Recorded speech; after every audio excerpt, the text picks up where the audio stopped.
Hey everybody, Neil Sean here, literally in the very heart of London.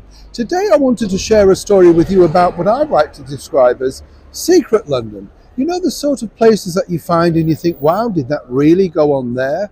You know, when you watch those old black and white movies, and have you noticed where the women look incredibly glamorous, all have evening gloves on, cigarette cases, the men look dapper, you know the sort of thing I'm talking about, a bygone age. And always during those movies they say, meet me at the club, or I'll be at my club later. And miraculously, there's a bit of a band singer, beautiful hostesses, and normally a seedy sort of underworld boss. You know the sort of movies I truly mean, right?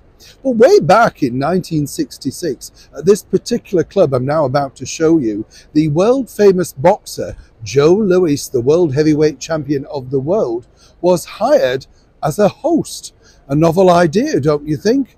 Didn't quite work out, though, the way that the bosses had hoped, but nonetheless, for a short period, it put this now infamous club back on the map, one that was frequented by, you know, the most famous royal who loved a night out and a party seemingly every single night, the aforehmentioned Princess Margaret.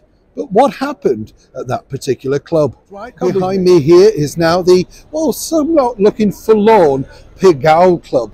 But way back in the 40s, 50s, and right through to the end of the 60s, this was one of the hottest spots to be seen at in London. Way back, for instance, in 1955, at the height of her fame, the British-Irish singer Ruby Murray launched there as a spectacular big event in London. She was, of course, a lady who'd had all those consecutive hits. Now, I've been lucky enough, as many people know, to interview so many different people, and even the beautiful Anita Harris told me the reason why the Pigalle Club was, well, one of those places that you truly wanted to play. It was intimate, you could actually get an audience late at night, and you could try out your new act. That was the ideal thing. The very shy singer Peggy Lee came here in 1961 to launch her brand new album, and in fact decided to do the launch here, as I say, at the Pigalle, for the very same reason. The American Hollywood blonde that really entertained so many people way back in the 1940s and 50s, Betty Hutton, also launched her brand new show here in the early 1960s. That's because she decided that after a while away from the limelight, she wasn't actually sure whether, of course, she could now fill the infamous London Palladium. But more so, they were offering a better rate of pay, a better box office split. It's always about the money in the end, is it not? Fascinating when you think, though.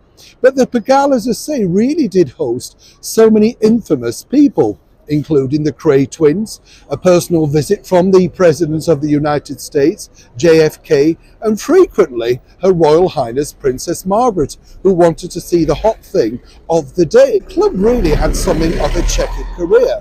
The man behind it, Al Burnett, was very clever at sort of marketing, to say the least. And he was the man that finally was able to secure the very first big British performance of the American superstar that was Sammy Davis Jr. In the audience that night was none other than Princess Margaret. She was blown away, captivated by this megawatt of small talent, but literally could captivate an audience.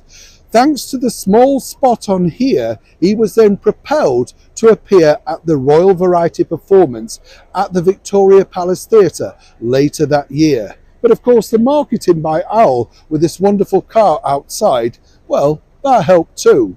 Of course, there were many other, as I say, big stars that decided to appear here.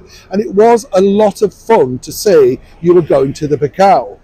They had a revival sort of in the 1990s where certain pop stars decided to launch themselves and do their album launches, you know, that sort of thing. But it never truly was able to recapture the delight of the 40s, 50s and 60s.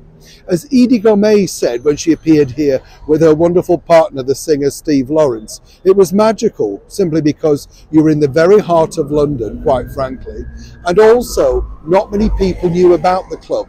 It was word of mouth. It wasn't even advertised for a period in the newspaper of London at the time. So you see, you had to know it existed, and you truly never knew who was going to be on. The American singer Danny Williams, as you can see from this picture, arrived at a time when they decided they needed to advertise who in fact was appearing. To say finally for a while it popped back and hopefully they were going to turn it into something else, but it never truly took off, and with like all late night supper clubs, it fell out of favour. Fashions change, and more importantly, people dressing up and going out to see a show from 11 p.m. onwards and arriving back at 3 a.m. in the morning, well, literally was for the super rich and famous. And even they've changed their tact. But for a while, on the corner of this street in Piccadilly, this particular club, the superb Pigalle Club, was quite frankly the place to be seen. If you come to London and you want to spot these things out, as I say, do have a look, because literally there was no stage door. Every major artist that I've mentioned had to walk through that famous front door and through the auditorium. It was that small. But as Princess Margaret pointed out, you can have a wonderful night at the Pigalle and seemingly no one would know, because they even banned press photographers. No wonder she enjoyed it. Neil Sean in the very heart of Piccadilly, London.